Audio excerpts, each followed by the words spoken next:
untuk memberi perlindungan hukum bagi buruh atau tenaga kerja alidaya yang jumlahnya besar tapi belum terakomodasi dalam undang-undang khusus. Camdani yang merupakan mahasiswa S3 dari salah satu universitas di Semolawaru, Surabaya, membuat penelitian disertasi yang mengangkat fenomena tersebut. Bertemakan perlindungan hukum bagi pekerja, buruh alidaya akibat pemutusan kerja dalam masa kontrak. Disertasi tersebut mampu mengantarkan Camdani untuk meraih nilai memuaskan. Ia mengatakan apabila perlindungan pada buruh alidaya tidak dipikirkan, maka mereka akan terhempas oleh waktu mengingat banyak tenaga kerja asing yang masuk dan ingin menempati dan tinggal di Indonesia. Maka apabila tidak dipikirkan solusinya, pekerja alidaya akan sirna dari perputaran hubungan industrial. Tentunya adalah perlindungan hukum kepada pekerja buruh alidaya yang diputus hubungan kerja dalam masa kontrak. Kenapa ini saya ambil? Karena di era globalisasi ini pekerja buruh alidaya sangat-sangat besar potensinya, sangat besar kebutuhannya.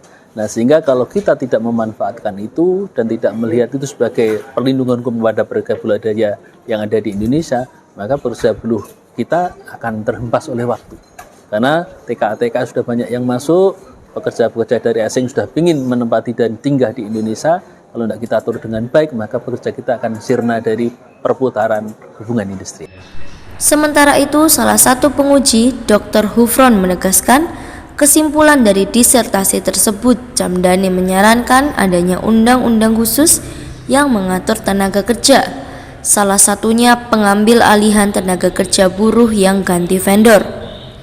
Jadi apabila vendor baru yang ditunjuk oleh pemberi kerja, maka buruh yang hubungan kerjanya berakhir wajib bagi pengusaha mengambil alih itu dengan kepindahan vendor baru dan masa kerjanya tetap dihitung.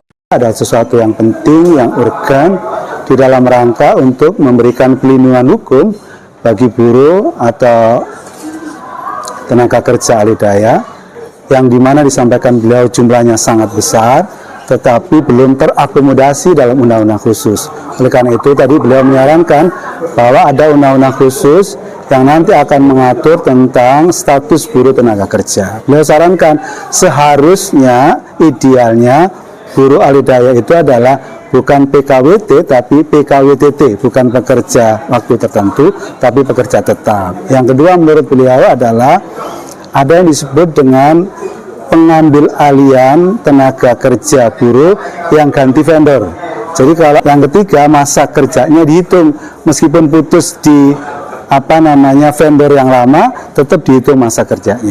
Tidak hanya mendapat perlindungan undang-undang khusus, pekerja alidaya juga wajib mendapat pelayanan yang sama dengan pegawai organik atau pegawai tetap. Dengan demikian, para pekerja di Indonesia masih memiliki porsi di tengah persaingan dan serbuan para pekerja asing yang hendak masuk ke Indonesia. Agung Dharma, Surabaya TV.